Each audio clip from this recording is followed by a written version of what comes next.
Hola a todos, bienvenidos a esta nueva sesión de Introducción a Django. Y bueno, la sesión previa fue un poco accidentada y vertiginosa, entonces vamos a colocar un poco una pequeña pausa, porque los conceptos que vimos en la sesión pasada son muy importantes, sobre todo cuando nosotros estamos desarrollando aplicaciones.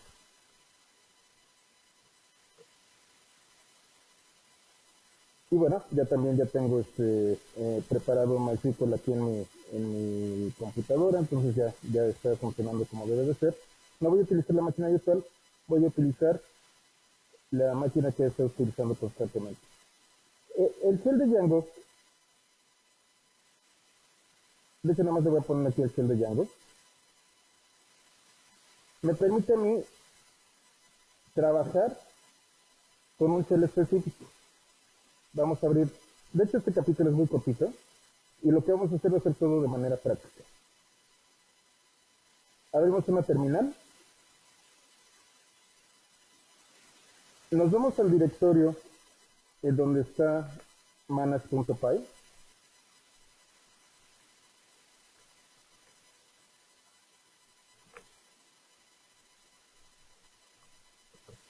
y lo que vamos a hacer es traer Python Shell.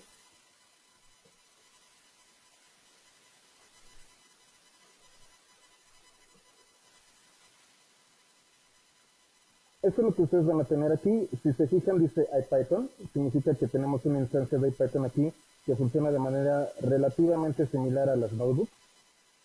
Y aquí tenemos nuestra interfaz de entrada.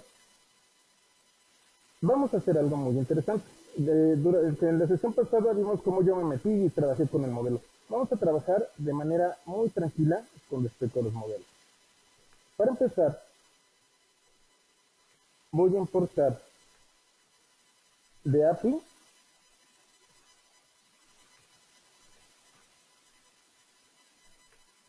y de model.py la clase alumno.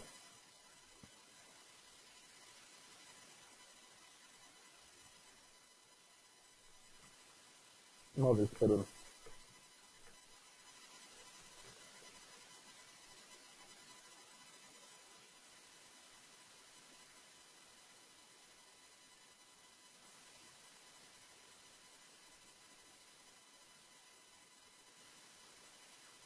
A ver.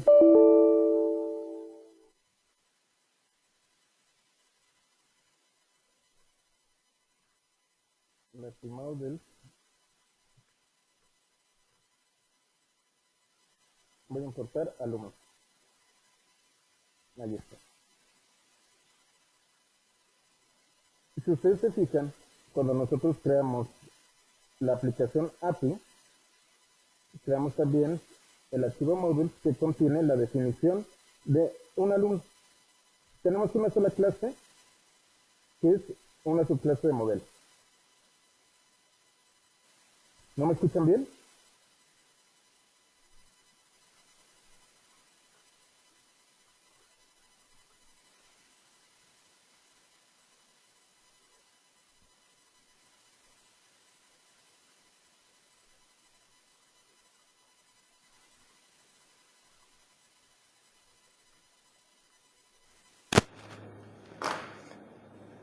¿Ya me escuchan mejor? Ok, perfecto. Bueno, vamos a volver a empezar. Vamos a trabajar esto nuevamente. Voy a tener que recortar esta partecita del video. Bueno, vamos a trabajar nuevamente.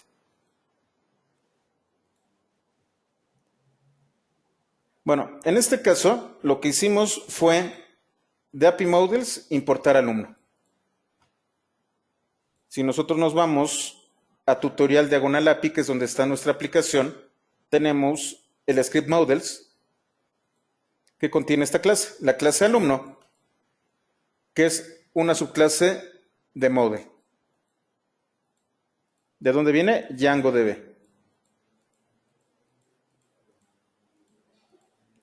En la sesión previa, nosotros ya habíamos poblado a través de una API la base de datos. Vamos a ver. De hecho, me voy a ir y lo pueden hacer. me voy a ir al capítulo 13 de operaciones básicas con modelos. Y vamos a traernos la última parte. Voy a crear una nueva notebook y me voy a traer la última parte para poder hacer conexiones a la base de datos. Entonces, lo que voy a hacer es, voy a crear una nueva notebook con Python 3.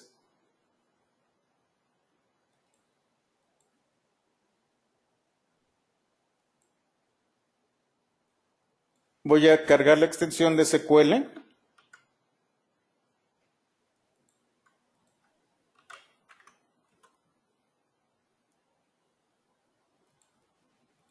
Y voy a conectarme a la base de datos que está en tutorial db.sqlite3. Ahorita les voy a colocar esto en el chat.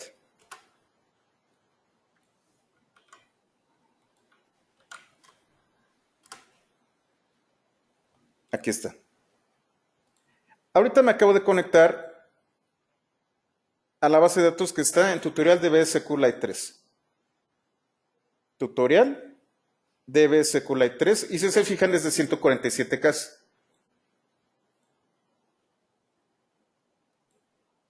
Voy a ver qué hay en la tabla API alumno.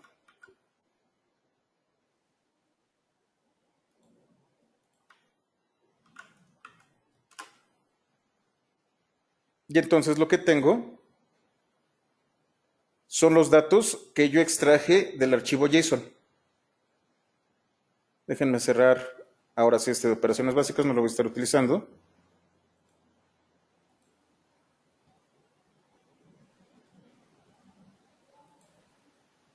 Y entonces yo tengo estos datos en la base de datos.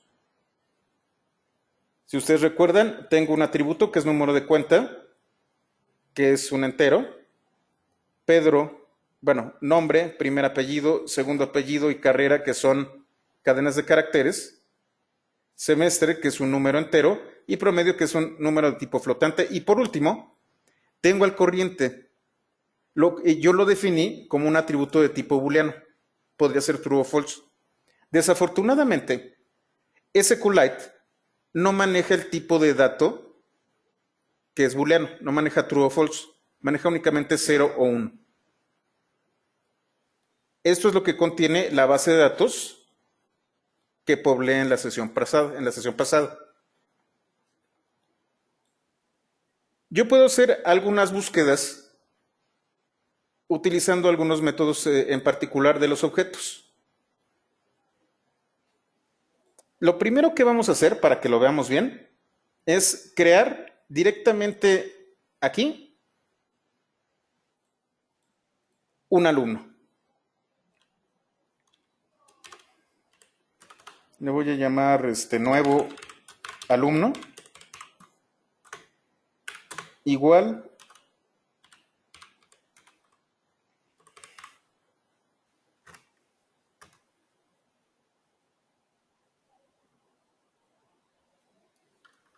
alumno y va a ser y lo instancio.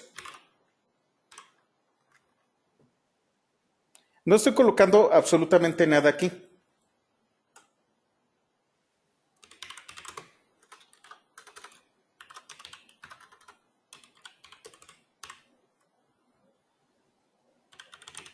El atributo clave de nuevo alumno no está. A ver, déjenme verlo. Atributo nuevo alumno punto nombre. Creo que tampoco está. Ah, sí, aquí está. No tiene nada. De hecho, ¿cuál es el atributo? No es clave. ¿Cuál es? Número de cuenta. Perdón.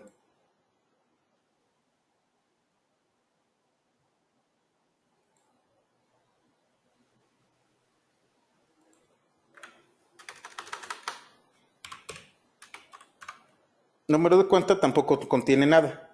Todo fue inicializado. Acabo de instanciar, pero lo que contiene es nada. De hecho, ustedes recordarán que cuando regresa none o nada, no se despliegue nada en out. Entonces el valor de número de cuenta es none. Lo que voy a hacer, es a este alumno llenarle estos atributos.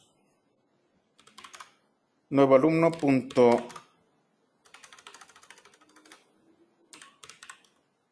nombre. Le voy a poner Ana del nombre.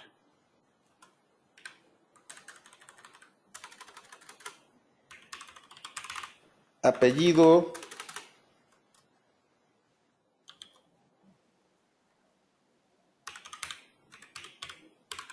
Rodríguez. Y esto estuvo mal porque es primer apellido. Pero esto también me va a ayudar a algo que ustedes van a ver aquí. Rodríguez, primer apellido. Nuevo alumno. Número de cuenta igual a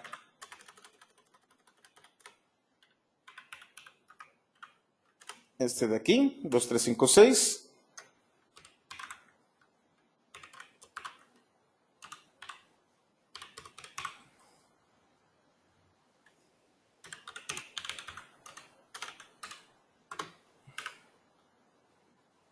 Su carrera va a ser, no sé, nutrición. No, medicina. Va a ser medicina.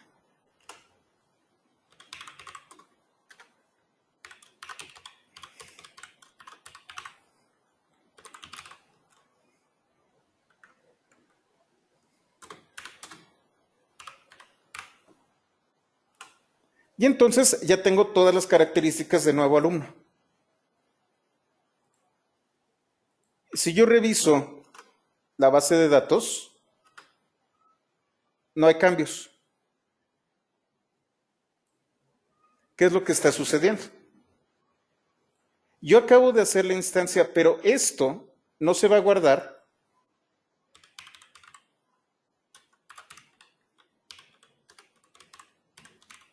hasta que utilizo el método save. Tan pronto como yo le doy save,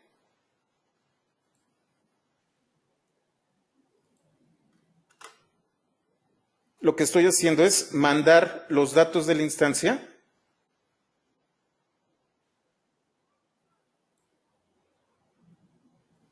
aquí. Si ustedes se fijan, coloqué primer apellido, carrera medicina, no puse semestre, no puse promedio. Ah, no, sí puse promedio, déjenme ver qué pasó con el promedio. No sé por qué no me guardó este promedio, ahorita lo reviso. Ah, ya, es que puse guión bajo y no el punto. Perdón. ¿Qué pasó aquí? Yo cometí un error que es bastante bueno para ilustrar. Coloqué apellido.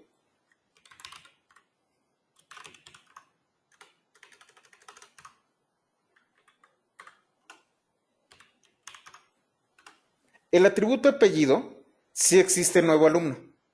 Es parte del estado del objeto nuevo alumno. Pero este atributo, el atributo apellido, no está ligado a la base de datos. Este atributo va a dejar de existir.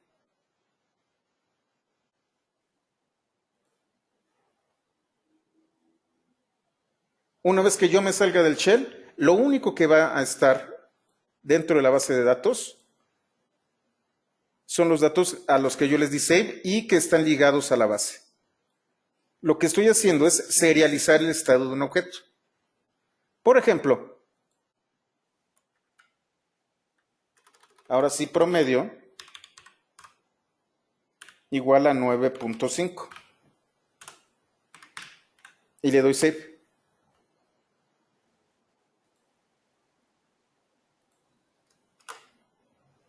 Y entonces ahora sí guardo el 9.5.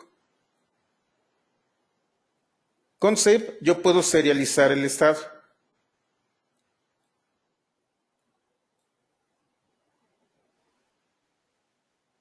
¿Hasta aquí todo claro? ¿Queda mucho más claro cómo funciona la situación? Vamos a analizarlo otra vez. Tengo en API un modelo. En este modelo yo tengo número de cuenta nombre, primer apellido, segundo apellido, carrera, semestre y promedio. Hay una base de datos que está formada, y esto no lo coloqué en los apuntes que es importante, la tabla de la base de datos correspondiente a esto va a ser API, guión bajo, y el nombre de la clase en minúsculas. Si estuviera en el proyecto main, sería main-alumno. Es más,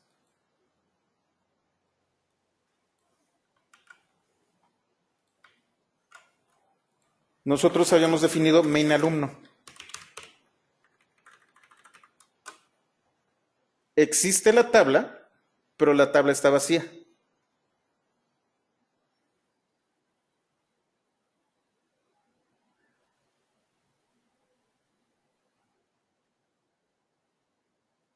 Y si se fija, la tabla es main, la aplicación a la que pertenece, guión bajo, y el nombre de la tabla. Bueno, perdón, el nombre de la clase. Así es como yo sé dónde se encuentran mis datos dentro de la base de datos. ¿Todo claro? ¿No hay dudas aquí? ¿Se entiende qué fue lo que pasó? A ver, Daniel, veo que la tabla tiene registros en español y no se representa correctamente. Así es, exactamente. Aquí hay una representación incorrecta, pero ahorita vamos a tratar de corregirlo. Aquí lo que yo tengo son los valores duros de la tabla.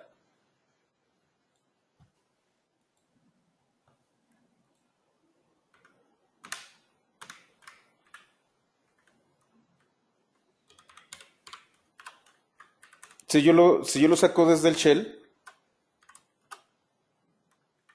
no, primer apellido, está Rodríguez y sí se representa correctamente. Recuerden, estamos hablando de que este shell es de Python. Python utiliza UTF-8 por defecto. Independientemente de la base de datos, Python va a guardar los datos. Python es totalmente agnóstico de la base de datos. Esta es la representación dentro de la base de datos y vemos este tipo de cosas.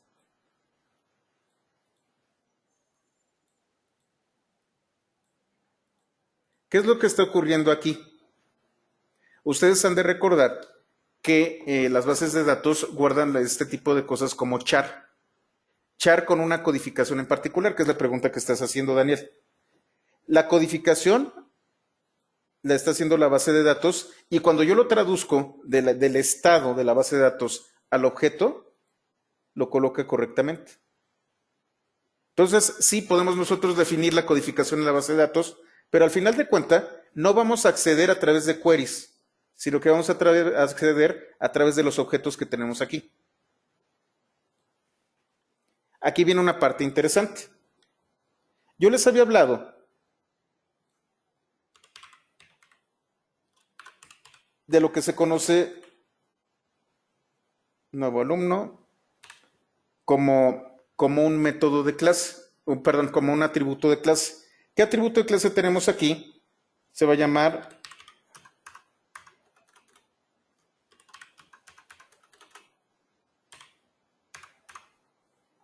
¿dónde está? ¿Dónde está? ¿Dónde está? Creo que es models.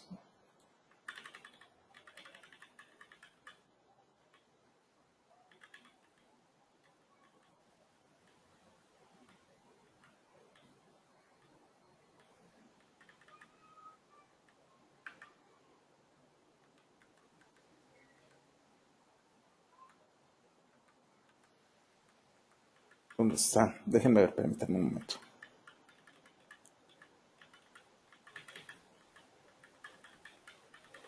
No, creo que no está aquí. Debe estar directamente en models. Voy a salirme de aquí. Y entonces me voy a ir alumno, que es la clase, punto. Siempre se me va el nombre. Ahorita lo checo en los apuntes. No puedo tenerlo todo memorizado. Además, el alemán cada vez me afecta más. Pero ¿cuál era? Objects. Alumno.objects. Este es un atributo de clase. Si ustedes recuerdan PY 111, Yo les hablaba que estos atributos de clase le pertenecen a la clase, por eso se llaman así. Este atributo de clase tiene una serie de métodos muy particulares. Habíamos visto all.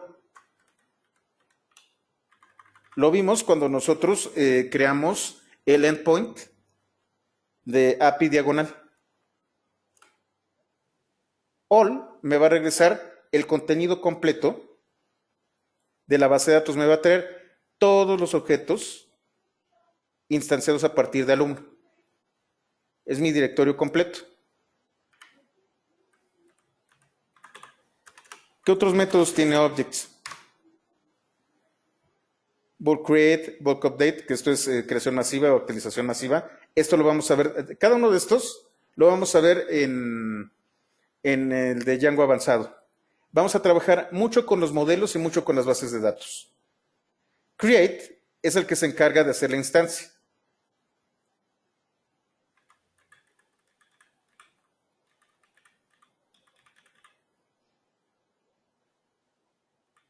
Count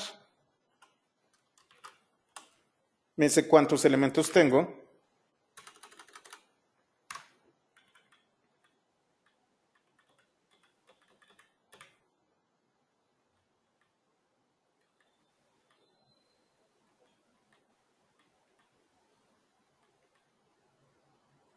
Y vamos a ver cuál sería bueno.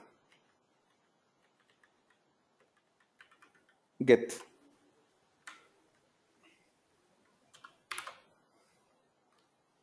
Vamos a ver mi base de datos. Vamos a ver cómo funciona get.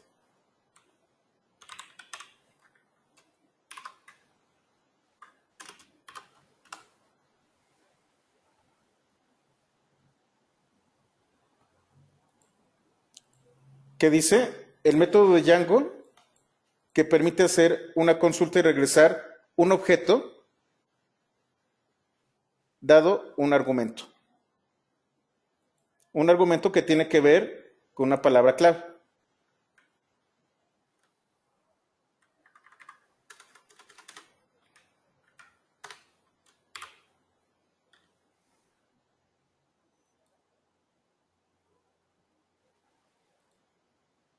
Por ejemplo, número de cuenta 1221.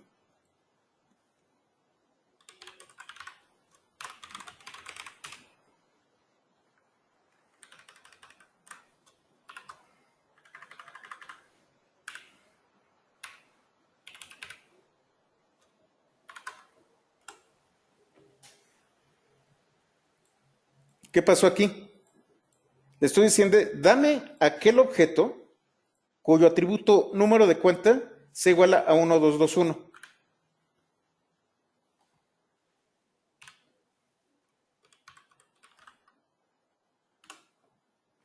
Pedro. Y me está dando su identificador.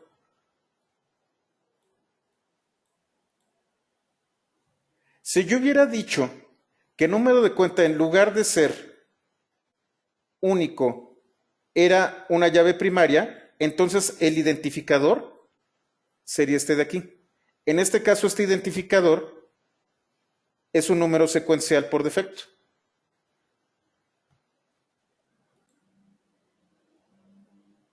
Tengo otro que se llama filter.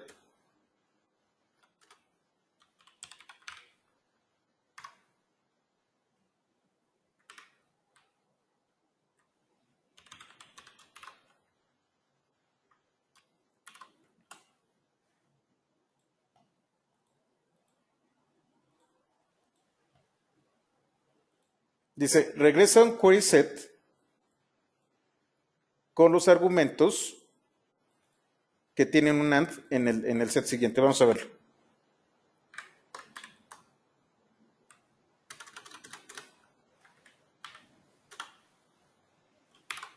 Lo que voy a decir es, ahora, número de cuenta.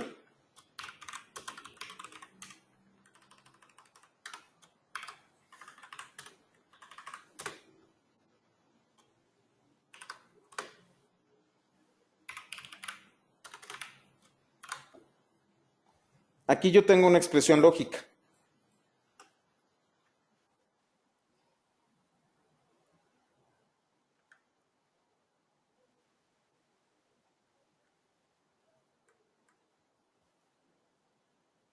A ver, número de cuenta, mayor que 221. A ver, déjenme ver si es así. Como les digo, no me puedo... No.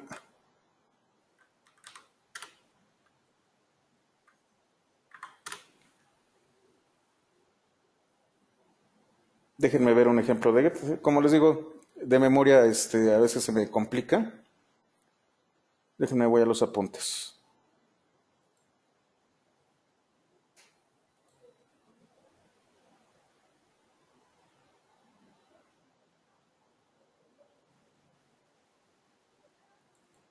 Si es mediante expresiones lógicas, déjenme ver qué es lo que está pasando.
Vamos a ver.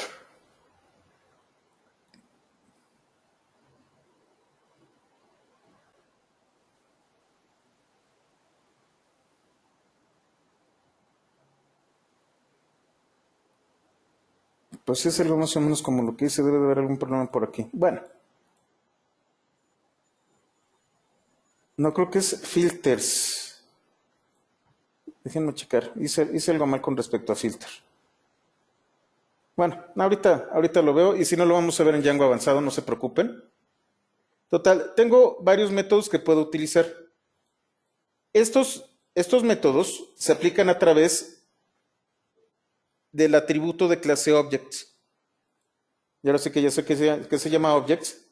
Este atributo, según yo, déjenme ver si no la riego, nuevo alumno.objects está en todas las instancias de alumno.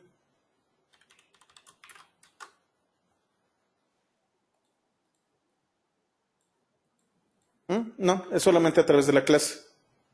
Aun cuando existe, no puedo acceder a él si no es a través de la clase.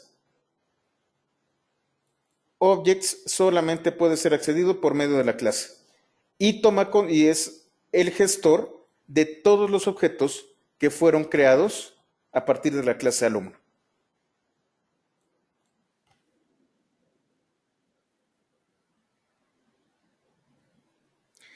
No está dentro de la clase. Yo puedo, y eso está en PY 121. No es que Django sí lo puede tener. Es más, déjenme ver si hay una aplicación para PDFs.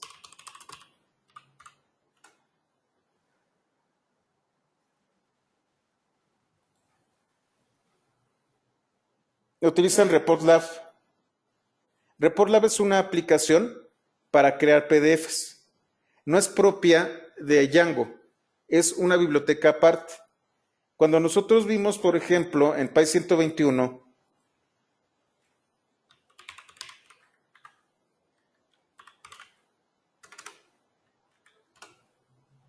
en PY 121 hay todo un capítulo para la gestión de archivos PDF. En este caso yo estoy utilizando un archivo que se llama WKHTML to PDF, en donde un documento en HTML lo convierto a PDF. Hay varias maneras de crear archivos PDF. En este caso, el ejemplo que nos está dando el tutorial es con ReportLab. ReportLab no es parte de Django, pero permite generar PDFs.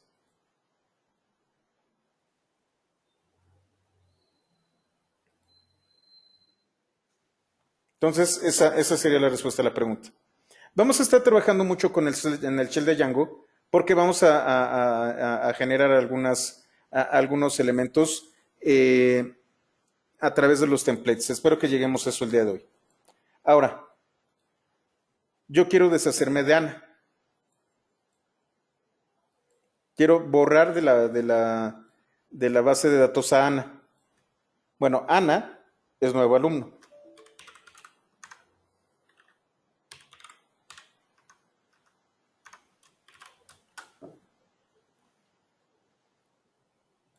Lo acabo de eliminar.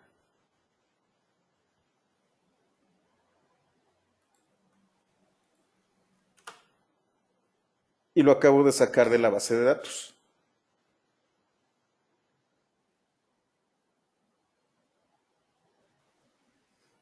Con esto que tenemos nosotros aquí, tenemos suficientes herramientas para hacer un sistema CRUD. CRUD. Seguramente ustedes lo han escuchado. Crear, leer, actualizar y borrar. Altas, bajas y cambios, el ABC también. Y entonces, ya con estos conocimientos básicos que tenemos, vamos a trabajar con un sistema, no va a ser de cambios, va a ser únicamente de altas, va a ser lectura, creación y eliminación. No voy a actualizar.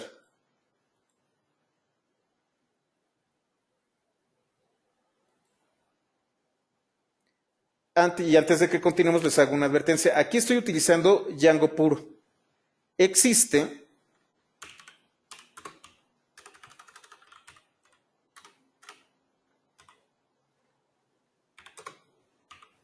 un proyecto que es Django REST Framework. Se los voy a colocar en el chat. Esto es una extensión de Django que me permite a mí hacer operaciones de REST muy avanzadas. ¿Cuál es el problema que tiene Django? Django solamente, como lo comentamos previamente, solamente reconoce dos de los verbos, de los métodos de HTTP. Solamente reconoce post y get por defecto. Como vimos, hay otros verbos, otros métodos que se pueden implementar con REST. En lugar de estar inventando el hilo negro,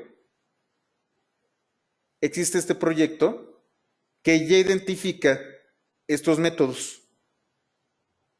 Este lo vamos a ver también en Django avanzado.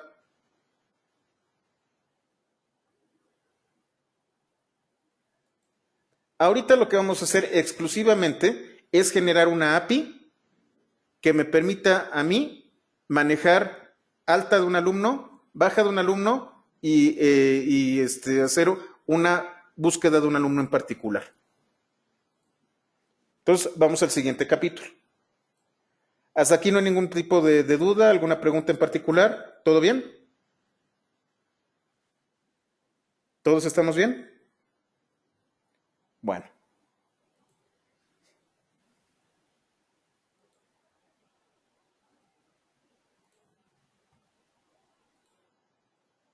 Y entonces vamos al capítulo 15. Recuerden haber actualizado bien su repositorio porque cambié la numeración de algunos capítulos. Déjenme cerrar todo. No voy a cerrar esta. Voy a cerrar esto con exit y los paréntesis me salgo.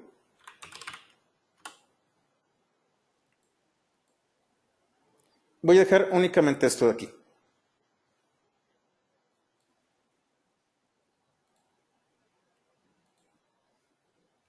Nosotros ya creamos una API basada en REST. De hecho, los primeros componentes de esta API, y por eso se llama API la aplicación, son estas dos URLs que se conocen como endpoint. La URL de la raíz de API, que me va a traer el listado de todos los elementos, y la URL carga, que solamente voy a poder utilizar una vez. Voy a abrir una terminal.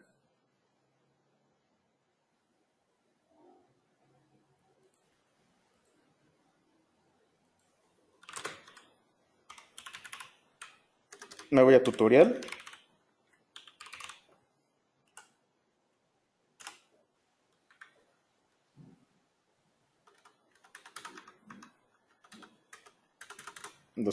Perdón. Ahí está. Python manos.py role server. Voy a colocarle 5000 para que esté de acuerdo con los apuntes. 0.0.0 2.5000.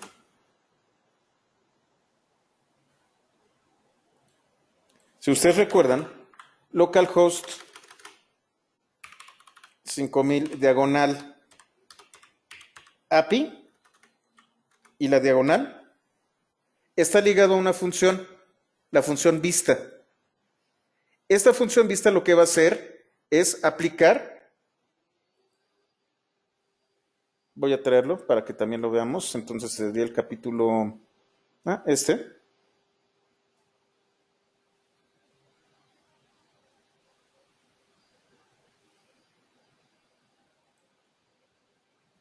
la función vista. ¿Qué contiene la función vista?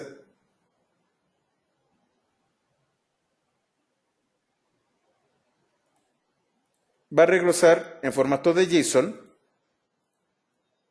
un objeto dict que se va a llamar respuesta y que me va a tener cada uno de los campos, número de cuenta, nombre, primer apellido, segundo apellido, carrera, semestre y promedio y al corriente de cada alumno que yo traiga. Si ustedes se fijan, esto de aquí, estoy haciendo completado de un objeto tipo dict. Si no saben cómo funciona el completado de elementos,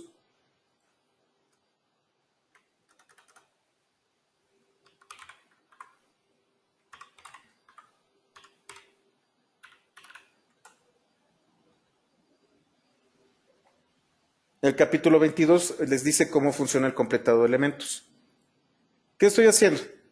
Aplico alumno objects.all, o sea, me trae todos. Y para cada uno tengo este for. Cada uno de los objetos en algún momento va a ser alumno. Y de aquí voy a extraer cada campo, cada atributo, y va a ser parte de un objeto tipo dict. El objeto tipo dict yo lo puedo transformar en JSON.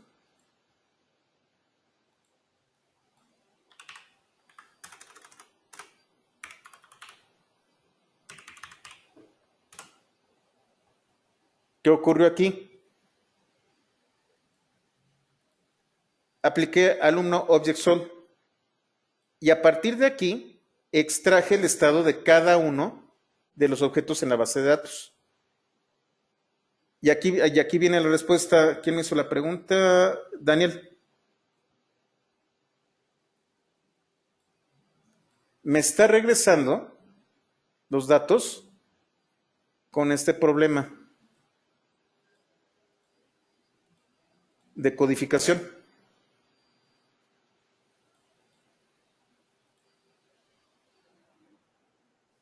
No te preocupes por eso, porque eso lo vamos a arreglar posteriormente.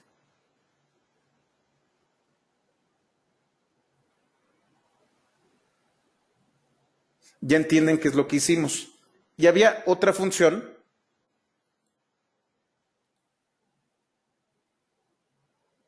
que es más complicada, que es la función carga. Carga solamente la voy a utilizar una sola vez. Esta de carga es la que va a cargar a partir de un objeto llamado alumnos.json toda mi base de datos. Con esto yo voy a, es más, le podría colocar poblar. Con esto voy a poblar mi base de datos. Como ya está poblada y yo ejecuto carga otra vez, me va a mandar un error. ¿Cuál es el error? La constante, número de cuenta, debe de ser único. Si yo vuelvo a utilizar el mismo archivo JSON que ya contiene elementos que yo ya di de alta, pues entonces ya no son únicos los números de cuenta. Este es el error. Trato de subirlos, pero como ya existe un objeto con ese atributo, me marca este error. Si yo tuviera otro archivo alumnos.json, pero con números de cuenta distintos, ese sí lo podría yo subir. Digamos que si estuviéramos trabajando nosotros en una escuela, carga sería una aplicación de carga masiva. Genero mi JSON a través de un Excel o alguna cosa así, lo guardo y hago carga masiva de alumnos. Pero ¿qué pasa si yo no quiero hacer operaciones masivas?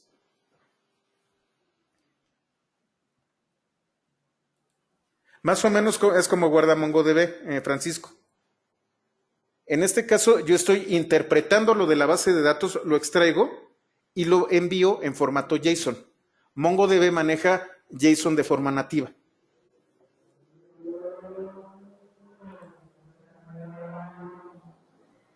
Ahora lo que voy a hacer es trabajar, esto es tanto API diagonal como carga, son operaciones masivas y estoy definiendo un endpoint en particular. El método que estoy utilizando, el método que utilizo por defecto en un navegador es get. No necesito decírselo yo a Django. Por defecto se utiliza get. Yo puedo actuar dependiendo del método que yo quiera utilizar. Así es como se genera una API REST. Y entonces, voy a cerrar esto. Y vamos a extender esta API, que es el capítulo 15.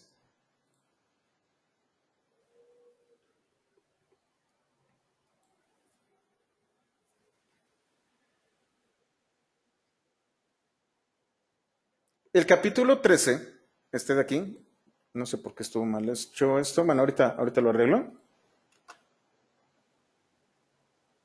Este capítulo, operaciones básicas con modelos, creó la aplicación API, la cual definió los siguientes endpoints. API diagonal, el cual regresa un documento en formato JSON que contiene un listado de todos los datos almacenados en la tabla API alumno, la cual está ligada a los objetos instanciados de la clase API Models alumno. Hasta aquí queda claro. A ver, Francisco, ¿es bueno o malo que MongoDB utilice JSON como su forma de guardar? Son filosofías distintas, Francisco.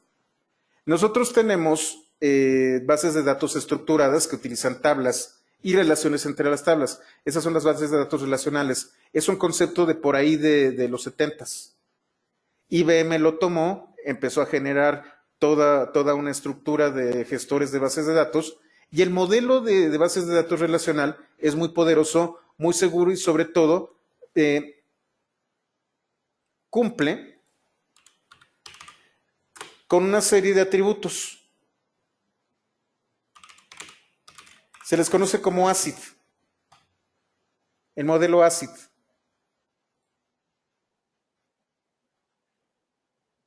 Que garantiza la atomicidad, es decir, cada registro en una tabla es un elemento único. Consistencia. Consistencia significa que los datos siempre van a ser los mismos en cualquier momento, a menos de que se haga un cambio. Ay, se me fue el nombre de la traducción de isolation. Están aislados. Una operación sobre un registro no va a afectar a los demás. Y durabilidad significa que los datos van a trabajar, van a estar ahí almacenados en la base de datos de manera arbitraria, indefinidamente. Estas son las características de una base de datos que es ACID. El caso de Mongo se conoce como database. Creo que sí es base. Creo que sí. Ahí.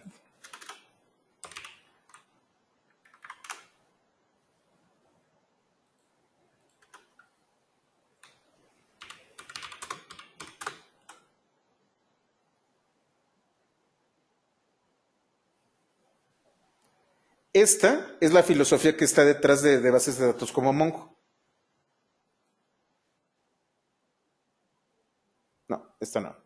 No sé si aquí está.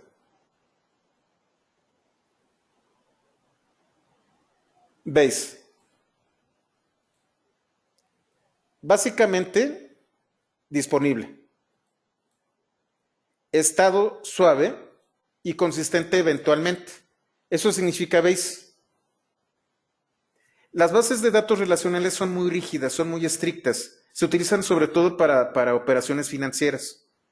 En el caso de Mongo, Mongo puede ser utilizado para bases de datos que no son tan estrictas, en donde, bueno, la consistencia tarde o temprano va a funcionar. ¿Qué significa esto de la consistencia? Yo puedo tener bases de datos muy grandes. Y no solo eso, sino que voy a tener bases de datos que van a estar geográficamente localizadas. Voy a tener la base de datos que va a replicar a los otros servidores de bases de datos. Dependiendo de donde se encuentre el usuario, va a acceder a una o a otra base de datos. Consistencia significa que en todo momento las bases de datos están sincronizadas. En el caso de Mongo, esto no es tan importante. Tú puedes tener un dato en, no sé, en Chile, y el mismo dato lo tienes en Japón. Y en algún momento los datos van a estar iguales. Pero si lo modificas en Chile, va a tardar un tiempo para que esto pueda pegar en el replicante que está en Japón. Eso significa eventualmente consistente. Estado sólido, perdón, estado suave. Ustedes recuerdan que hablo mucho de los estados.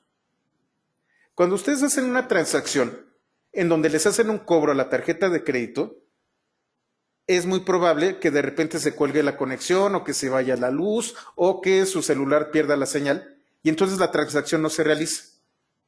Si no se realiza hasta terminar la transacción, lo que ustedes quieren es que no se haga el cobro. En el caso de un estado suave, bueno, en el caso de hacer un cobro o un pago, cosas así con la tarjeta, regresa un booleano. ¿Se realizó la operación o no se realizó la operación? Ese es el estado. O se realiza completa o no se realiza. Estado suave es estoy en medio del proceso. Por eso yo no recomiendo Mongo para transacciones que tienen que ver con dinero y finanzas. ¿Se hace o no se hace? O se completa o no se completa, pero no puedes estar en un estado intermedio. Y aquí es en donde vienen aplicaciones como ocurre con, lo utilizo mucho, Google Maps. Google Maps utiliza un modelo que es Base. Está todo el tiempo viendo cómo están las rutas de todo el mundo. Y no siempre te va a decir que en el momento en el que tú estás pasando por periférico, la altura de Perisur, hay tráfico o hay un accidente. Tú reportas el accidente y eventualmente se va a actualizar la base de datos diciendo, oye, hay un accidente. A lo mejor se ocurre el accidente y tú lo reportaste. Este cambio no va a ocurrir sino hasta 5 minutos después de que reportaste el accidente. Sí va a funcionar, pero no es inmediato. Tú eres el que define que utilizar, al final de cuentas, las bases de datos son herramientas. Si tú estás haciendo operaciones financieras de miles de pesos y te pueden demandar si la transacción no se hace correctamente o vas a tener a alguien pegado en el teléfono durante 2 días diciendo que dónde está su dinero, pues entonces te vas por una base de datos que sea ACID. Si tú lo que tienes es una aplicación que lo que realmente quieres, y la promesa de Mongo y de todo este tipo de bases de datos, que escale, que vayas de 10,000 clientes a 1,000,000 de clientes de la noche a la mañana, entonces a lo mejor vas a utilizar Mongo. Mongo tiene algunos problemas de seguridad, pero otra vez no es problema de la herramienta, es problema del programador. De hecho, hace rato un amigo me estaba pidiendo un curso de programación segura. ¿Qué es esto que les estoy platicando? Saber escoger la herramienta y saber configurar la herramienta y saber crear el código para que desde el código las operaciones sean seguras.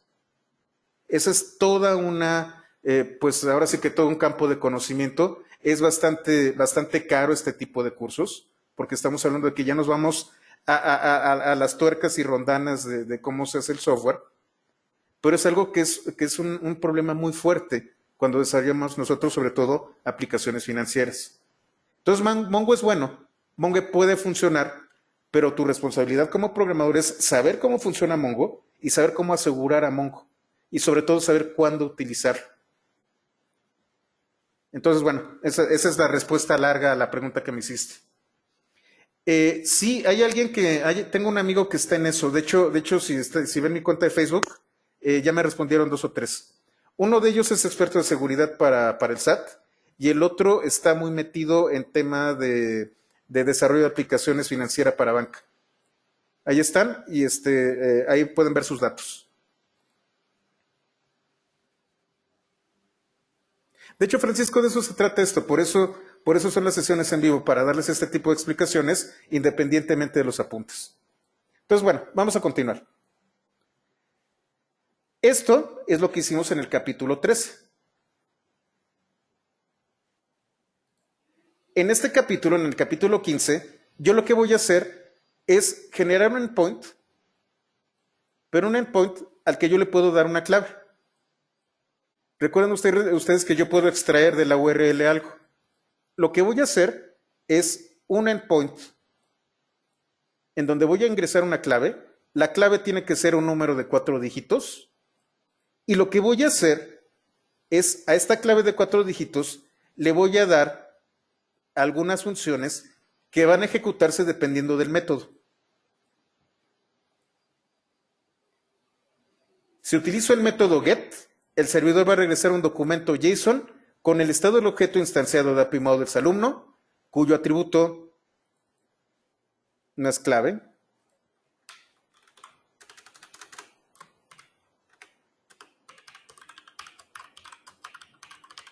Número de cuenta corresponde.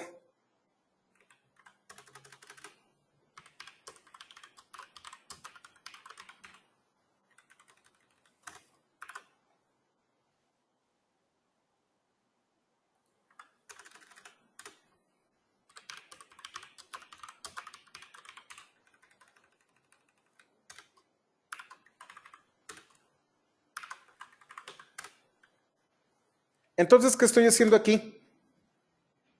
Si yo coloco una clave, voy a hacer operaciones de uno en uno. No van a ser operaciones masivas como lo hicimos con API diagonal y API diagonal carga. Aquí yo voy a colocar una clave y dependiendo de esta clave, voy a relacionarlo con el atributo número de cuenta de los objetos que yo ya tengo creados. Get es obtener. Siempre get lo voy a utilizar para obtener información. Entonces, cuando yo utilice el método get y un número de cuenta correspondiente, me va a regresar un JSON con los datos del alumno. Si esta clave no corresponde a un alumno que ya existe, me va a regresar un 404. Si utilizo un post, ustedes recordarán que post es hecho para enviar datos. Siempre hay una carga de datos que se envía. Va a ocurrir lo siguiente. Va a buscar si la clave en la URL corresponde a un número de cuenta. Si ya existe, me va a regresar un error 400. Post va a ser exclusivamente para dar de alta a nuevos alumnos. Si no existe, va a crear una instancia de alumno a partir del atributo número de cuenta que yo coloqué en la URL y va a verificar si los datos que yo estoy enviando son correctos. Ahorita les voy a dar unas reglas del negocio. En caso de que todo esté bien, va a dar de alta al alumno, lo va a guardar en la base de datos y me va a regresar en formato JSON los datos que acaba de dar de alta. Me verifica que lo que yo envié es lo que yo guardé en la base de datos.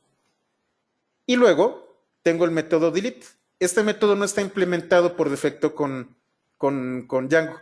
Voy a crear una regla para delete. Delete lo que va a hacer es, otra vez, a partir de esta clave que yo estoy colocando, buscar el número de cuenta. Y si encuentra el número de cuenta, me va a regresar lo que contiene y va a eliminar el alumno con ese número de cuenta. Eso es lo que voy a estar haciendo con una API con estos endpoints. Entonces, ¿qué reglas vamos a tener con respecto a los campos? Nombre, primer apellido, segundo apellido y carrera son cadenas de caracteres. El campo carrera debe corresponder a una carrera válida. Ahorita les voy a enseñar el listado de carreras válidas. El campo semestre es un número entero mayor que 0. Puedo tener un fósil que esté 50 semestres y no me voy a quejar, pero no puede haber un semestre menos 1 o un semestre 0. Los semestres empiezan en 1. El campo promedio es un número de punto flotante que va de 0 a 10. El campo al corriente es un booleano y el campo segundo apellido es un dato opcional. Si es un extranjero, es muy común que no tengan un segundo apellido. Los segundos apellidos son muy comunes sobre todo en los países latinos, pero por ejemplo Estados Unidos no utiliza normalmente un segundo apellido. Entonces es opcional. Todos los demás son datos obligatorios. Estas se conocen como reglas de negocio. Me voy a tutorial y voy a generar primero las reglas de las URLs.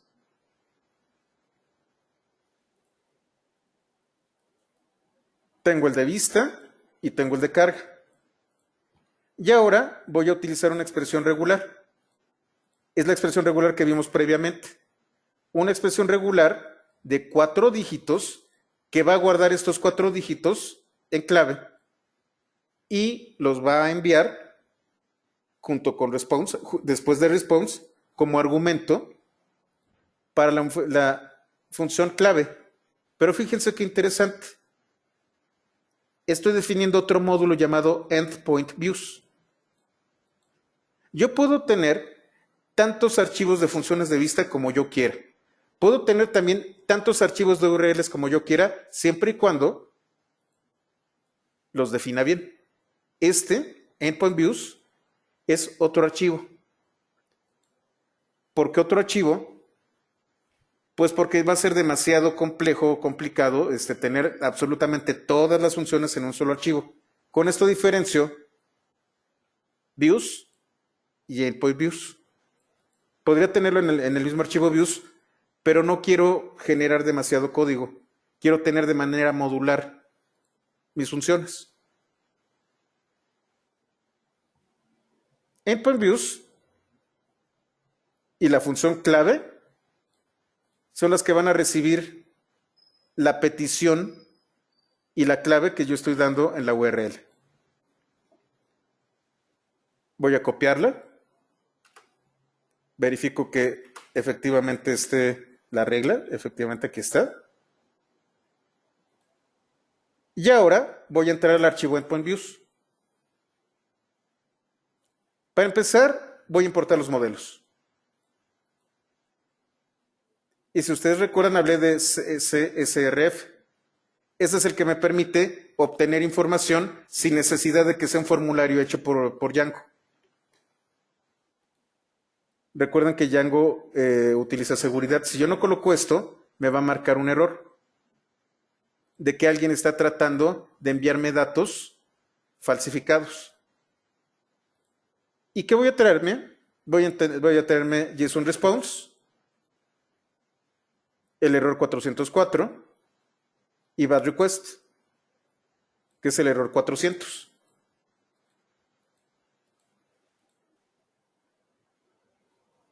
Y entonces, bueno, el objeto campos define la estructura de los campos. Este es el objeto campos y tengo una estructura de objeto de diccionario, un objeto tipo dict. Número de cuenta es entero y es obligatorio. True significa que es obligatorio. Nombre es cadena de caracteres y es obligatorio. Primer apellido es cadena de caracteres y es obligatorio. Segundo apellido también, carrera también. No, perdón. Segundo apellido es cadena de caracteres y no es obligatorio.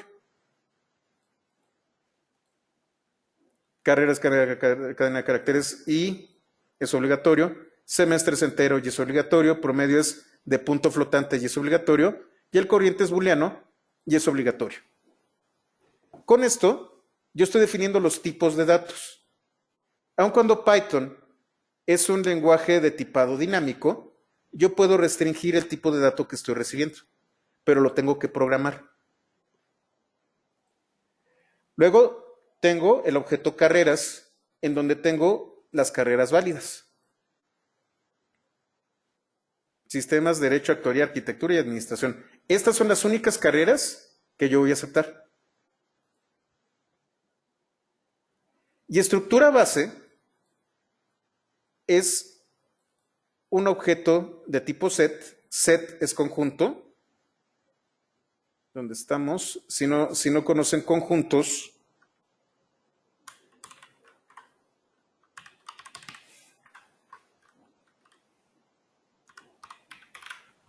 en PAI 101, el capítulo 18 es tipo set y frozen set. Aquí les explico cómo funciona.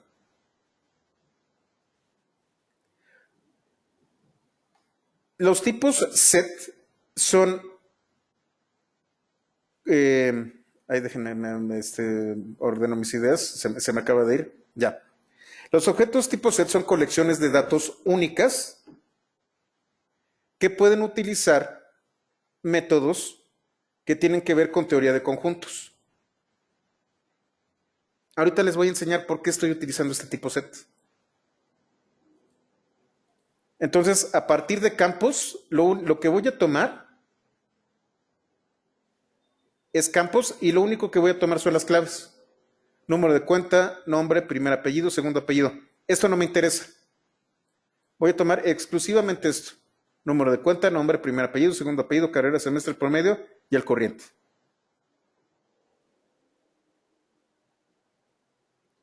Ahora tengo la función reglas. Esta función valida las reglas de negocio. Si el campo que me están dando aquí es carrera y el valor no está en carreras, o sea, no está... ¿Dónde dejé carreras? Aquí. No es sistemas, ni derecho, ni actuaría, ni arquitectura, ni administración, regresa falso. No cumple con la regla. Si el campo que yo estoy dando es semestre y es menor que 1, regresa falso. Si el campo es promedio y el valor no está entre 0 y 10, regresa falso.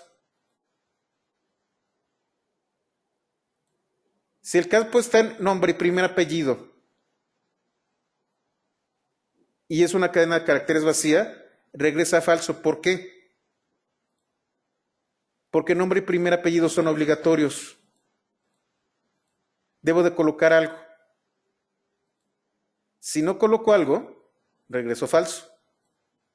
Si después de todas las validaciones todo es correcto, regreso true. Significa que se cumplieron todas las reglas. Y tengo la función valida, en donde también estoy obteniendo dato y campo. Esta, lo que va a hacer es validar, fíjense, el tipo de dato.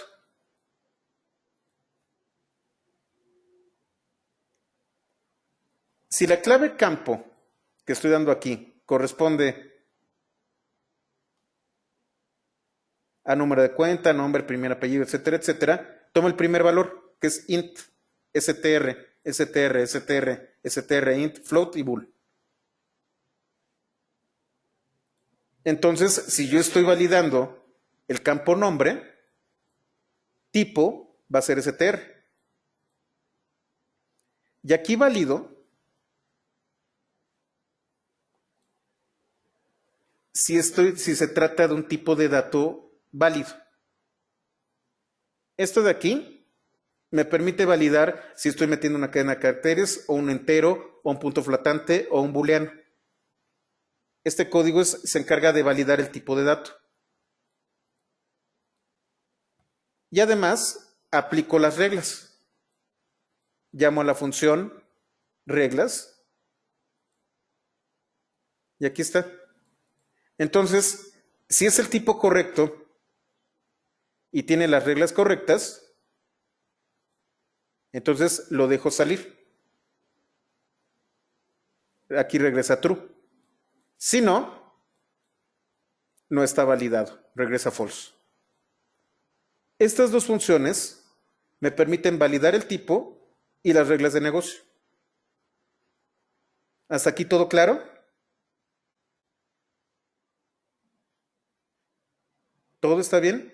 Esto define una interfaz si lo vemos desde el punto de vista de programación orientada a objetos. Estas son las reglas de la interfaz. Ahora lo que voy a hacer es trabajar con la función clave, que esta es un poquito más compleja.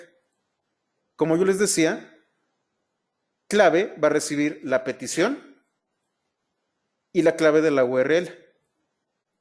¿Qué métodos voy a utilizar? Get, post y delete. Si el método de la petición es get, lo que voy a hacer es buscar un objeto cuyo número de cuenta sea igual a la clave que yo estoy metiendo.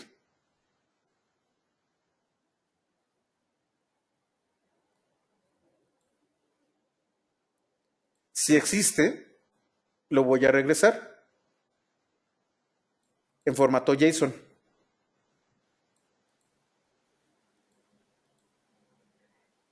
Si no existe, si me marca un error diciendo que no existe, si me marca una excepción que dice does not exist, esta es la excepción cuando no existe en la base de datos, yo voy a regresar una respuesta de error 404.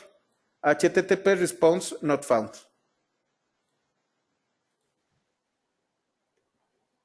¿Qué estoy haciendo? Estoy obteniendo el dato. El método get funciona con el navegador. Los navegadores siempre van a utilizar el método get. Si el método es delete, hace algo muy similar. Lo busca. Y si existe, lo elimina. Y regresa eliminado.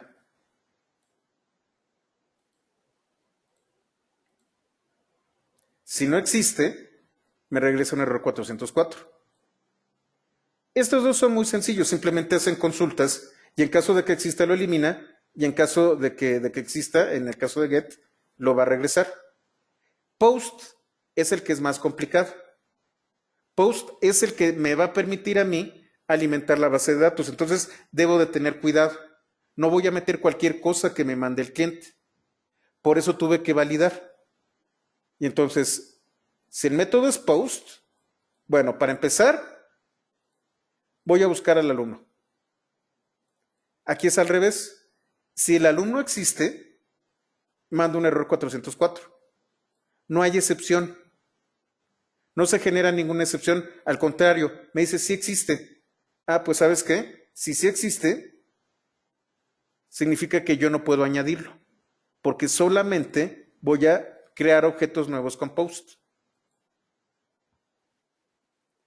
Si se genera la excepción de does not exist, es lo que estoy buscando para hacer todo esto. Ah, bueno, ya me dijiste que no existe, entonces sí lo puedo crear. Para empezar, voy a convertir los datos que me manda dentro de post en un objeto tipo dict y lo voy a llamar registro. Y de registro voy a añadir la clave número de cuenta, que va a ser clave. Estoy creando un alumno y la clave va a ser su número de cuenta. Instancio de alumno. Y aquí es en donde yo utilizo set. Estructura registro es igual al conjunto de las claves que estoy recibiendo como datos. ¿Qué estoy haciendo? Obligatoriamente tiene que traer nombre, primer apellido, promedio, de carrera, al corriente y ¿cómo se llama? Y me falta uno. Bueno, segundo apellido es opcional. Fíjense. Si estructura registro, o sea, la estructura de datos que me está enviando el post es un subconjunto de estructura base, es decir, los campos de registro están dentro de la estructura base, entonces hago lo siguiente. Si doy un dato de más, como el error que cometí, y le coloco en lugar de primer apellido, le coloco apellido, la estructura es incorrecta. Esto significa que ya ni siquiera sigo. No tiene la estructura correcta de los datos que estoy pidiendo. Bad request. Si es un subconjunto, yo tengo que validar si falta alguno. Si falta alguno que es opcional, no hay problema. Si falta alguno que es obligatorio, bad request. Y entonces, por cada campo en estructurar base son los que yo definí.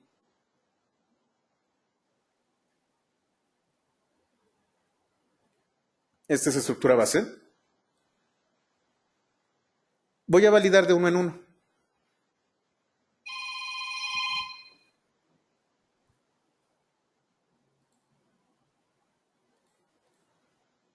Para empezar, voy a validar del registro el campo específico contra el campo de la estructura base.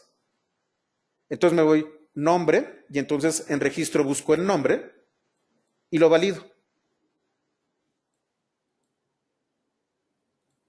En el caso de que no sea una cadena de caracteres, siempre lo que yo recibo son datos en cadena de caracteres. Tengo que aplicar el eval. Con eval lo convierto en tipo de dato. Si no es cadena de caracteres, no hay problema. Digo, yo pues, soporto cualquier cadena de caracteres. Ya que valide los campos, lo añado al objeto instanciado en el campo indicado con el valor que acabo de validar. Si no, response bad request.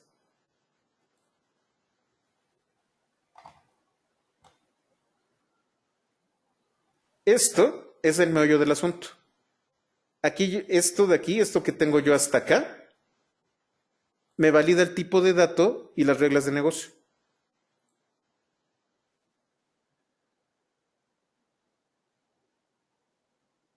No sé si les queda claro.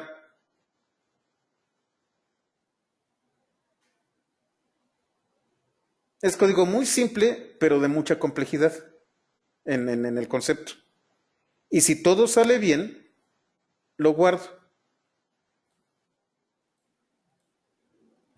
Y lo que voy a hacer es regresar los datos de registro en formato JSON.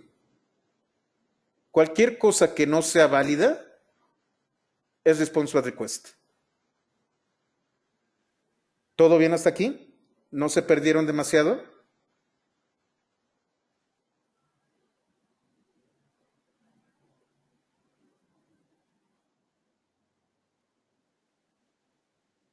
Muy bien.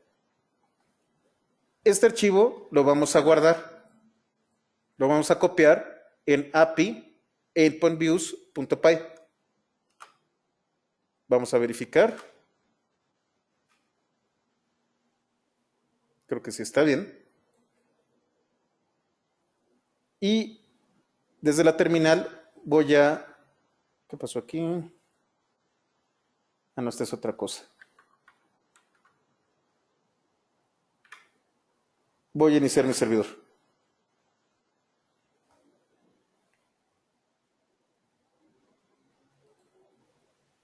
Ya inicié el servidor. Recuerden ustedes que los navegadores utilizan GET.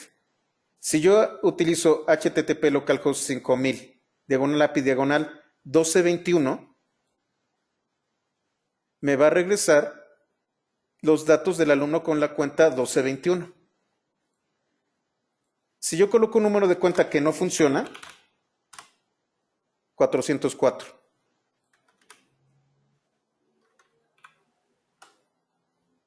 ¿Qué pasó aquí? El 404 es porque no hay una regla de vista.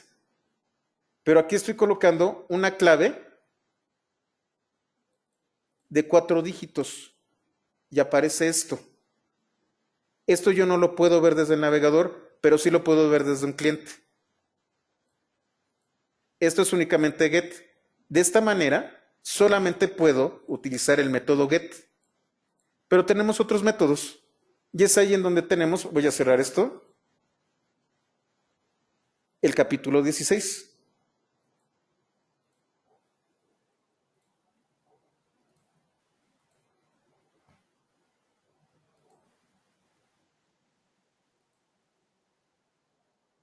Cliente API REST. Y vamos a utilizar otra vez request. Voy a hacer una petición con get. Otra vez para 12.21. ¿Cuál es el código de estatus? 200. Significa que la petición fue correcta. ¿Y qué me regresó? Los datos del alumno que yo estoy pidiendo aquí. ¿Qué pasa si lo cambio?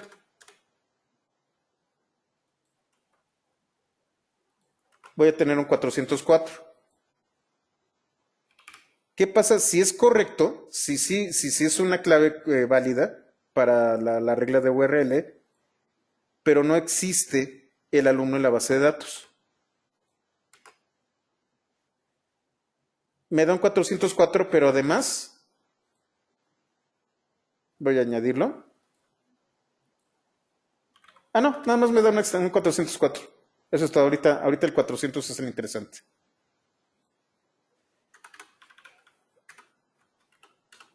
Y lo mismo sucede con 1222. También lo tengo en la base de datos, entonces no hay problema. 1223, tampoco hay problema. Y así sucesivamente. Me trae todos los datos que están en la base de datos. Ahora va al revés. Aquí tengo una estructura de datos donde tengo nombre, primer apellido, no tengo segundo apellido, pero recuerden que es opcional. Tengo carrera, que es derecho, el primer semestre, promedio 8 y al corriente true. Esta es una estructura con datos válidos, una estructura válida con datos válidos.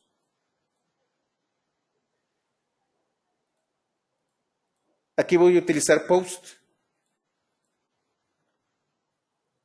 Y aquí 1226. Si yo me fijo, 1226 no existe.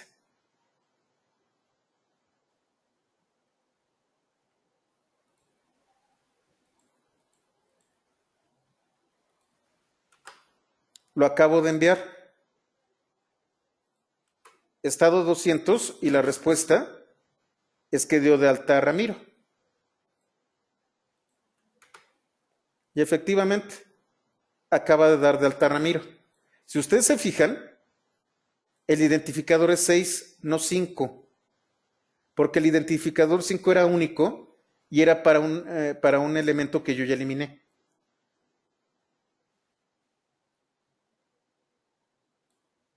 Aquí está Ramiro. ¿Qué pasa si yo lo vuelvo a hacer?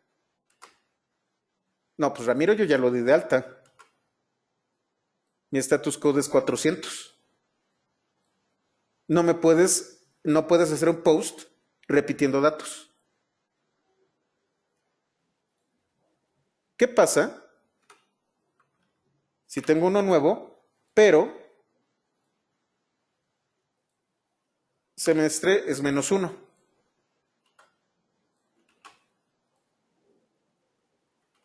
Error 400. ¿Qué pasa si promedio es -8?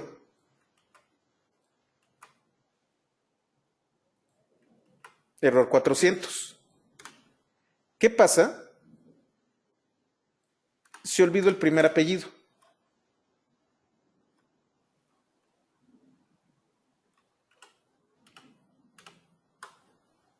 Error 400. ¿Qué pasa si yo coloco un dato de más? No sé,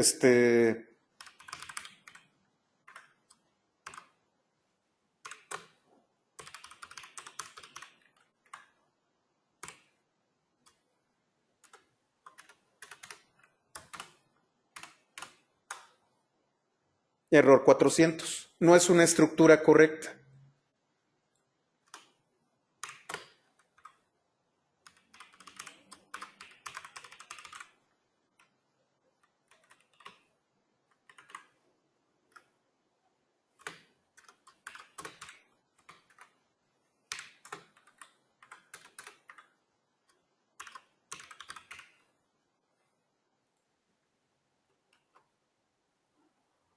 ¿Qué hice mal? Segundo apellido. 2 puntos. En este caso ya tiene segundo apellido. Cambié el número de cuenta.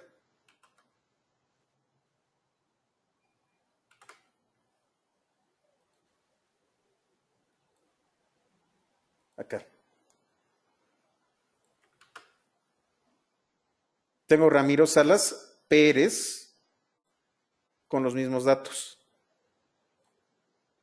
A lo mejor esto pudiera ser una CURP, que como les comentaba para los que no están en México, la CURP es nuestra clave única. Y entonces yo podría hacer esto a partir de una CURP.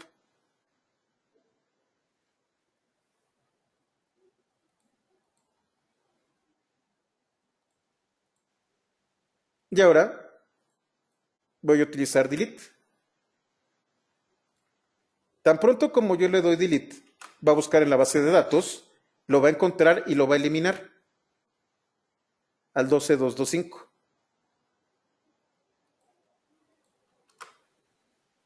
Ya no hay 12225.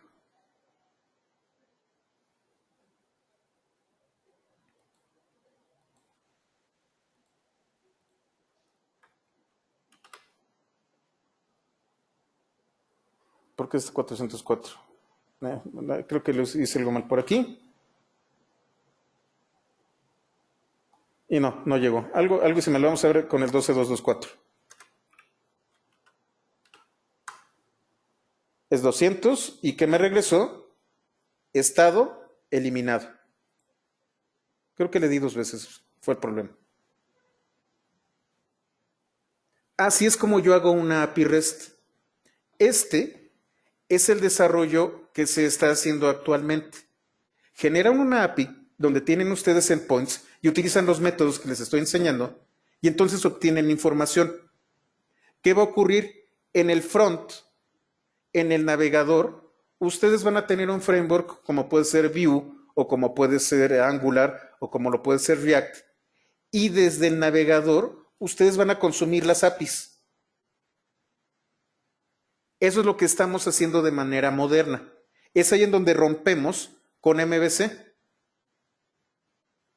Únicamente con M y B, con vista y modelo, yo puedo generar APIs. Y las APIs son consumidas directamente por el framework en JSON que está funcionando en su navegador. Esta es la manera moderna de hacer las cosas. Esto es lo que nosotros hacemos. Definimos APIs y el front consume las APIs. ¿Hasta aquí todo claro? ¿Todo bien? Perfecto.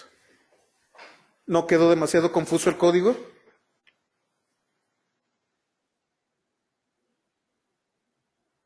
Bueno, vamos a continuar.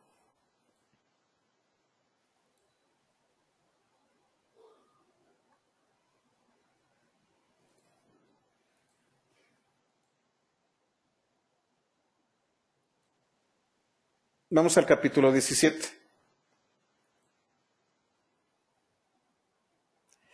Ya vimos M y ya vimos T.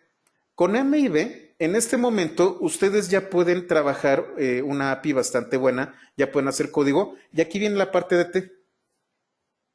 T es template, plantillas. Anteriormente, la manera tradicional en como nosotros interactuábamos con las aplicaciones web era a través de páginas en HTML. Las plantillas dentro de Django generan código en HTML de forma dinámica. Aquí hay un error, es 17. De hecho, cambié la numeración, entonces esto es 17. No se preocupen en modificarlo, lo voy a hacer yo esta tarde.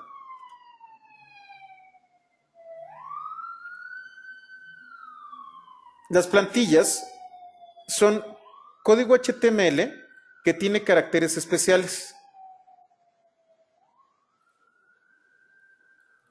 Si ustedes saben de HTML, ven que tengo doctype, inicia con el cuerpo, tiene un encabezado, tengo etiquetas válidas y fíjense, dentro de title yo tengo esta cadena de caracteres que son dos llavecitas, un nombre título y seguimos con el HTML normal. Llegamos aquí y otra vez llavecitas, block cuerpo y luego el block. ¿Cómo se llama? La sintaxis de las plantillas de Django le dan una connotación especial a las llaves. Si HTML utiliza tags que están entre el signo de menor que y mayor que, las plantillas de Django utilizan las llavecitas. A esto se le conoce como el lenguaje de plantillas de Django, DTL. Este lenguaje de plantillas de Django es la base de otros lenguajes similares y seguramente ustedes si han estado en el tema de Python, han escuchado de Jinja 2 o Jinja. ¿Dónde está? Creo que es este.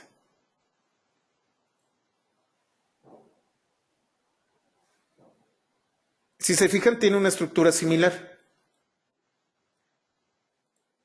DTL lo que hace es sustituir expresiones y ejecutar declaraciones. Es un sublenguaje que se aplica exclusivamente para crear plantillas. Jinja es un lenguaje que es hijo de DTL, que extiende a DTL y se utiliza mucho sobre todo para temas de DevOps. A lo mejor ustedes han escuchado de Ansible.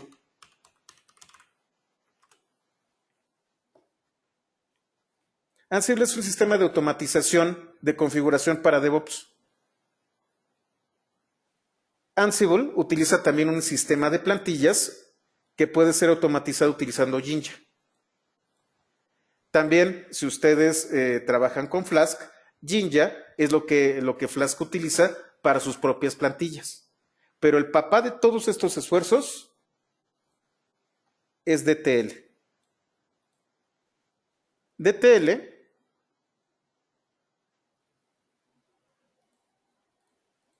siempre va a utilizar las llaves. Para expresiones utiliza dobles llaves.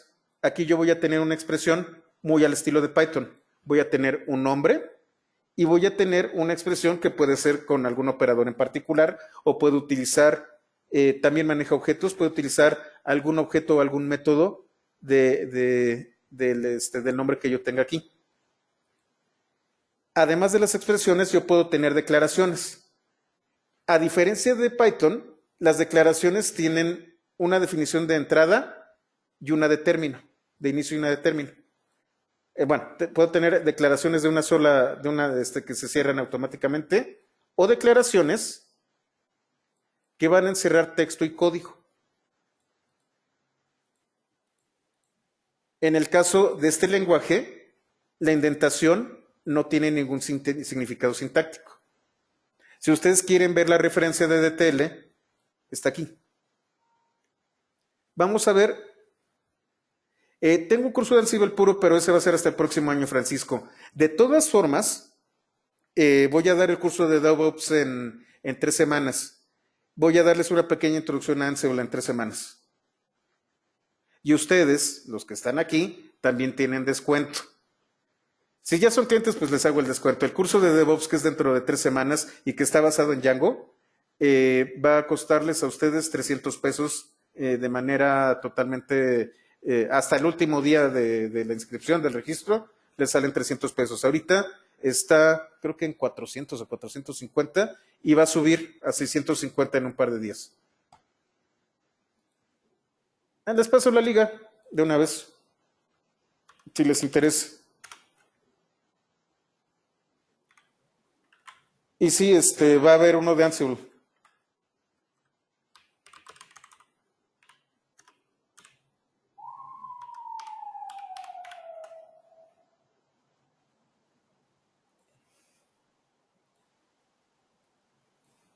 Este es de 3 semanas. ¿Qué les voy a enseñar? Una pequeña introducción a DevOps. Vamos a trabajar mucho con Git y GitHub. Vamos a trabajar con contenedores. No vamos a ver Kubernetes, únicamente vamos a ver contenedores de manera básica. Vamos a hablar de Ansible. Vamos a hacer un pequeño proyecto con Django que va a ser más o menos lo que estamos viendo aquí. Y vamos a aplicarle pruebas. Tanto las herramientas de pruebas de Python como las de Django. Vamos a utilizar Selenium WebDriver para hacer pruebas del otro lado, para aplicaciones web. Vamos a hablar de entrega continua, integración continua, cómo distribuyo paquetes, cómo estos paquetes yo los puedo gestionar a través de Artifactory. Voy a hablar de Jenkins para operaciones de integración y entrega. Y voy a hablar de los pipelines de Jenkins. Y esta es la introducción a DevOps, pero para Python. Si les interesa, ya se pueden registrar. Está en 400 pesos en este momento. A partir de 17 va a estar en 750. Y para ustedes es 300. Y no hay fecha límite. Y bueno, después del comercial vamos a continuar. Con esta estructura yo puedo generar cosas interesantes. El paquete Django Template es el encargado de manejar todas las plantillas. Es este de aquí. Vamos a trabajar con él. Django Template tiene una clase llamada Template. Es la que me va a generar las plantillas. ¿Cómo funciona? Template y una cadena de caracteres que contiene la estructura. Esta es la que va a generar la plantilla, pero va a haber otra que se llama context, que es contexto, y va a tener un objeto tipo dict. ¿Qué es el contexto? El contexto son los nombres con valores que yo voy a colocar y que voy a sustituir en la plantilla. Vamos a hacer un ejemplo para que quede claro. Y con esto terminamos la sesión de hoy. Vamos a abrir un shell. Ya puedo cerrar esto.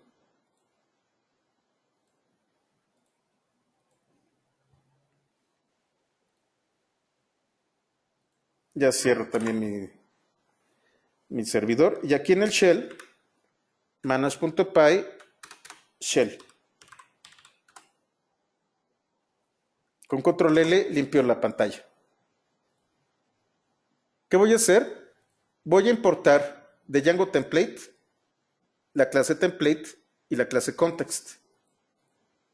Y voy a tener un pequeño texto que es saludo, en donde tengo hola. Y aquí tengo esta etiquetita que es nombre. Voy a crear una plantilla instanciando template con este contenido. Y voy a tener un objeto llamado contexto, en donde a nombre le estoy asignando un valor, que es mundo. A partir de esto, el objeto template tiene un método llamado render, que lo que va a hacer es sustituir los nombres en el contexto dentro del texto. Lo copiamos así tal cual, todo. Y acá lo pegamos.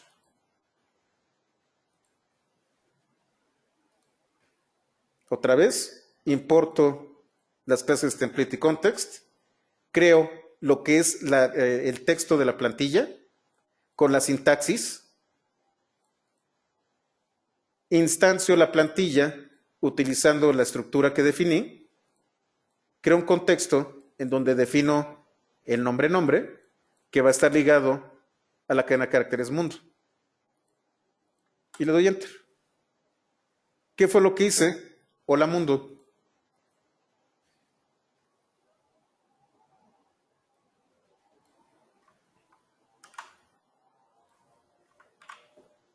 Eh,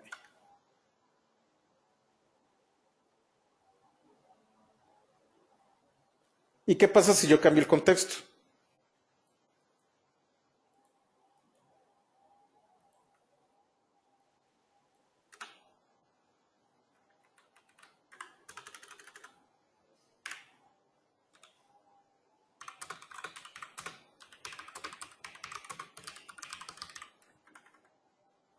Acabo de cambiar el contexto.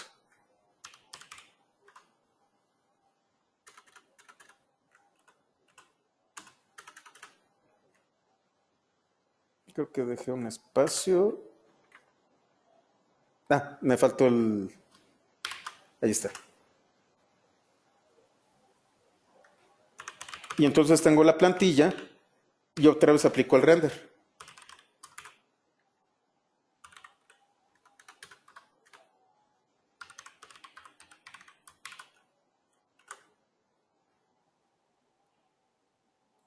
El contexto es lo que va a variar.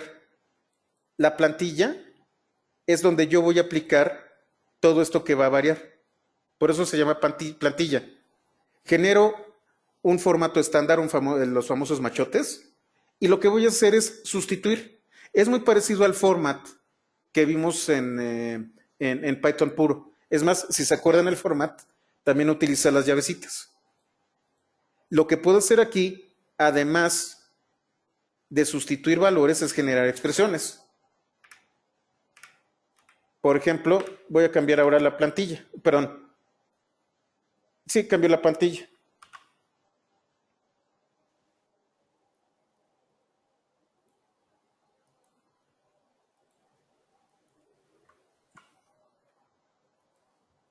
Y entonces voy a hacer una expresión.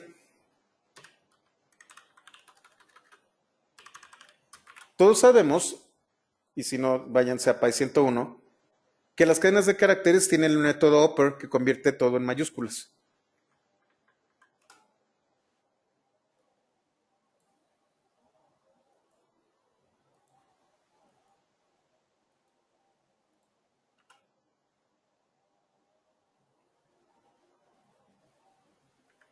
Creo que no está...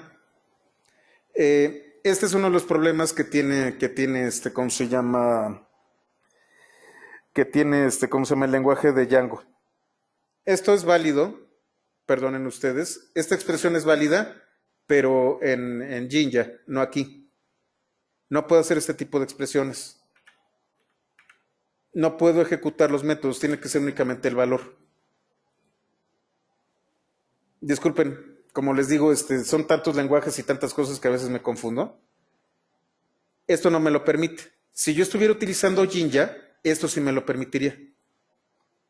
Como les digo, el lenguaje de Django es más simplificado. Hace funciones muy básicas, únicamente de sustitución. ¿Hasta aquí queda claro? De cómo funciona la plantilla y el contexto y el render. ¿Todo bien? No coloqué render aquí. Me faltó colocarle el método render. Vamos a avanzar un poquito, no vamos a terminar el capítulo, pero les voy a explicar algunas cosas. Las plantillas se definen en settings. Aquí donde dice templates, me dice dónde está y cuál es la aplicación para las plantillas. Me dice qué directorios va a buscar dentro de mi estructura del proyecto las plantillas. Si voy a utilizar los directorios de la aplicación, el procesador de contexto, que esto no nos interesa tanto, estas son, digamos que opciones específicas de Django que no vamos a ver ni siquiera tampoco en el de Django avanzado, pero vale que las conozcan. Y vale la parte interesante. Aquí en DIRS yo puedo decir dónde puede buscar plantillas Django.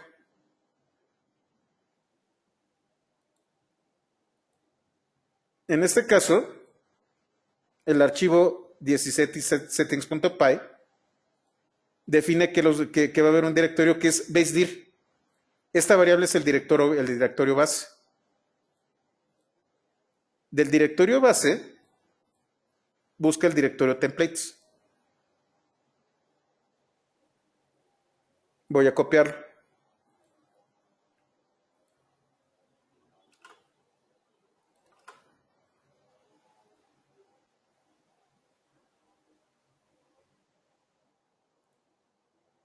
Basedir también está definido aquí. Basedir es donde se encuentra la aplicación.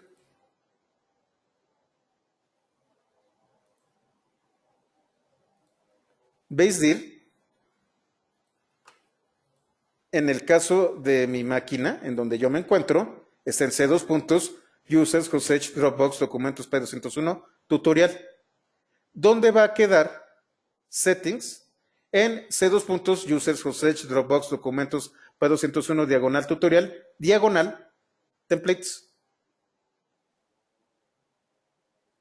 Voy a crear el directorio tutorial templates. Bueno, ya lo había creado.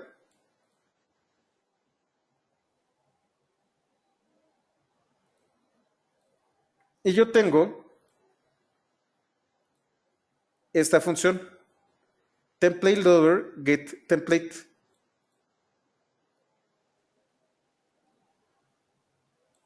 Voy a cargar una plantilla.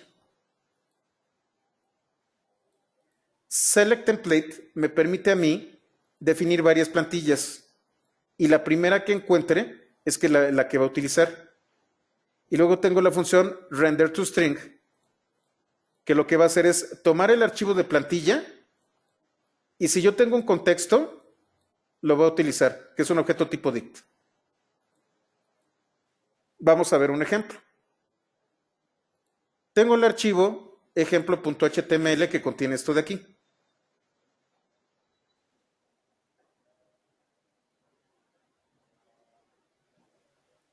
Voy a copiarla al directorio tutorial templates. Aquí está. Y ahora, desde el shell, ejecuto esto. Aquí está el shell, con control L limpio la pantalla.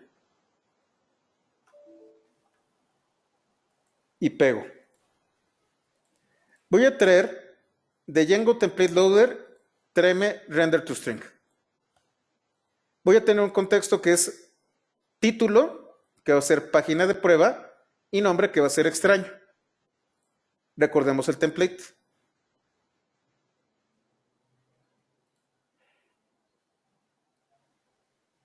En el tag title, yo voy a sustituir esto por el título, por el valor de título. Y aquí, donde tengo un encabezado en H1, voy a sustituir con lo que contiene nombre.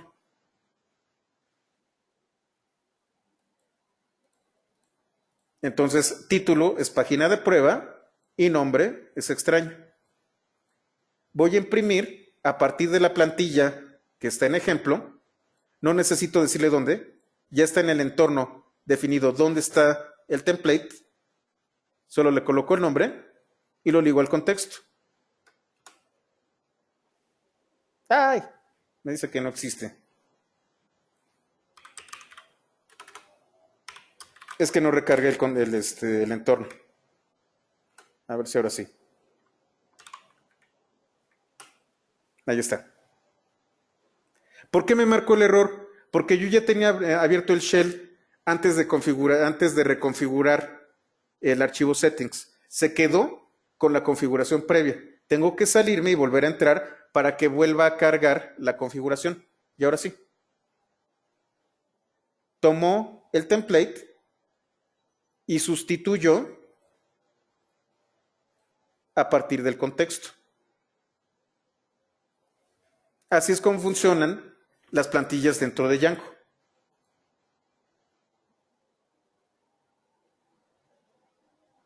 Lo que vamos a ver el día del mañana, ahorita no nos da tiempo, es cómo publico una plantilla a partir de una función de vista. Pero se los adelanto. Aquí yo tengo render to string. Tengo render to response. Va a ser lo mismo, pero en lugar de regresarme una cadena de caracteres, me va a regresar un objeto HTTP response que sí puedo regresar. Entonces lo dejamos aquí y continuamos el día de mañana. Espero que les haya gustado esta sesión. Esta sesión fue muy importante porque todo lo que vimos de manera rápida, intempestiva y bastante accidentada ya debe de quedarles muy claro. El objeto es que les quede bien claro. Si no, lo podemos repetir. ¿Todo bien? ¿No tienen problemas con esto? Perfecto. Pues entonces están a punto de terminar la parte básica de Django. Lo que sigue es cómo a partir de aquí, ahora sí empezamos a generar aplicaciones utilizando las plantillas. Bueno, entonces nos vemos mañana y muchas gracias.